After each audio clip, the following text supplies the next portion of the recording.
Gamers in Indonesia have been subject to quite an unstable environment lately, thanks to the government imposing bans on several major gaming companies. We feel for them. Now that a few of these are unblocked, gamers are questioning what's motivating these bans and why certain games like Fortnite still remain inaccessible. But don't worry, in this video, we're going to answer all these queries. First of all, what exactly was banned? We're sure you'll recognize most of these names. Steam, PayPal, Epic Games, and Origin, among others, were all sanctioned by the Indonesian government for failing to register with the appropriate authorities. On July 30th, these platforms were all blocked indefinitely, causing mass outrage. If you got more and more shocked reading these names, so did we. After all, with almost all of the most popular games, think Counter-Strike, FIFA, Fortnite, platformed under these companies, this move by the government was akin to a slap in the face of gamers. Not all was lost though, as Steam, PayPal, and Yahoo rushed to sign up with the Ministry of Communication and Information, aka Cominfo. This of course means that these corporations are now unblocked after just a week of having been restricted. PayPal did get in a sticky situation though, as most organizations rely on it for transferring salaries and such. The momentary blockade caused quite the panic.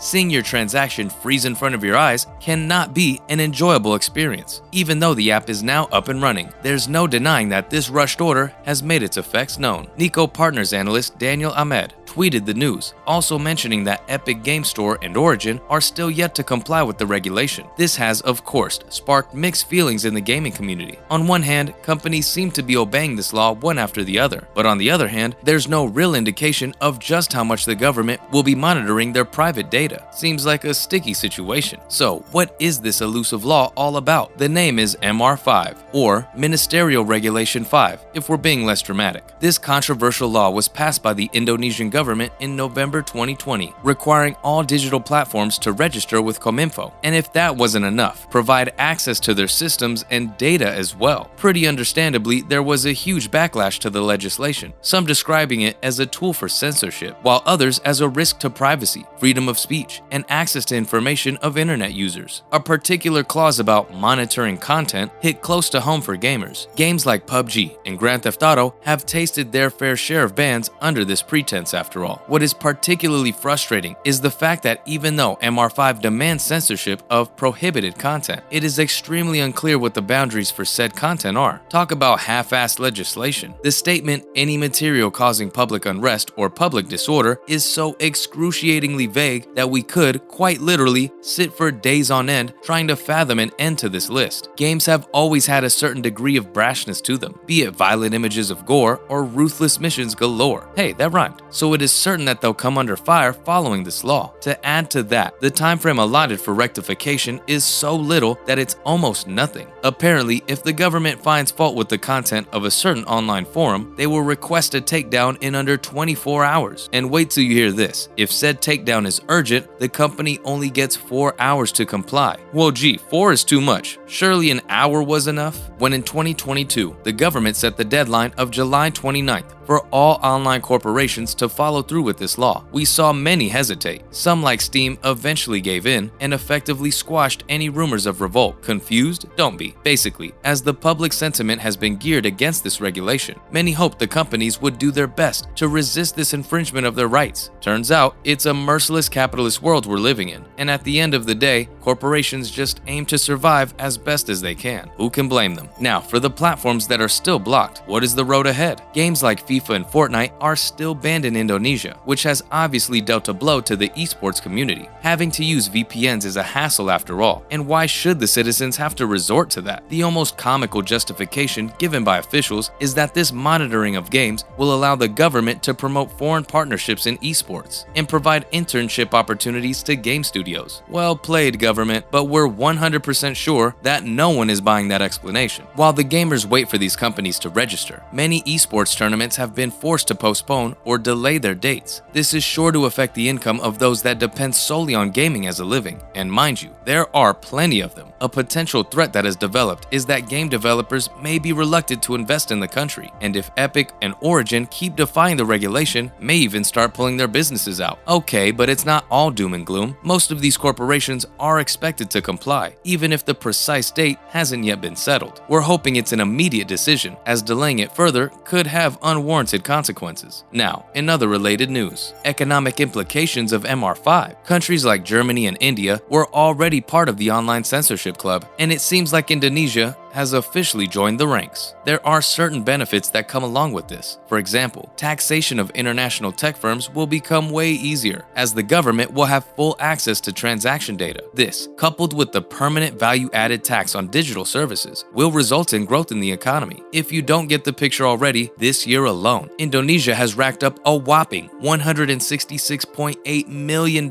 in digital taxes, solidifying it as an emerging internet economy. Of course, to further its goal of expanding its cybersphere, Indonesia needs to create a much larger number of tech-related jobs than it already has. MR5 could come in handy with that, as it would demand more workers to be hired for content moderation and censorship boards. We mentioned earlier that certain esports companies could shy away from investing if the current climate of overregulation doesn't dissipate. On the flip side, there are many companies that are looking to bank on the promise of digital success and would be encouraged to set up business in Indonesia. Other tech giants that were affected by the regulation. As we have well established, almost all digital platforms were extremely hesitant to obey this new regulation. It infringes not only their privacy policies, but also their repute to their customers. Meta, TikTok, and Twitter only signed up a few hours before the deadline. If this isn't indicative of their unwillingness, then we don't know what is. Stephanie Hare, author of Technology is Not Neutral, A Short Guide to Technology Ethics, stated, "They could have all banded together and refused to do it, but they didn't. Meta claims to be all about freedom of expression, so how does that square with going along with these rules?" But as official announced the imposition of fines and an eventual halt of operations for any who don't comply, these tech giants can't really be blamed for following through. Indonesia is the world's fourth most populated country after all, and risking bans would mean losing an enormous amount of digital capital. Corporations like Twitter face threats of censorship from various countries all of the time, including but not limited to Russia, China, and India. It's all in a day's work for them to combat these regulations, and yet in this case, they put out a statement saying they encourage an open market. Well, that certainly wasn't cryptic. And lastly, TikTok is certainly proactive in this regard. Unsurprisingly, TikTok was one of the first major social media platforms to fulfill the registration, having signed up as early as May 2022. If you've been living under a rock and are confused as to why this isn't surprising, well, you have quite the research to get into. The short of it is that TikTok is fairly flexible with its censorship regulations, completely foregoing them in some parts of the world that allow it, and keeping a tight leash when certain countries,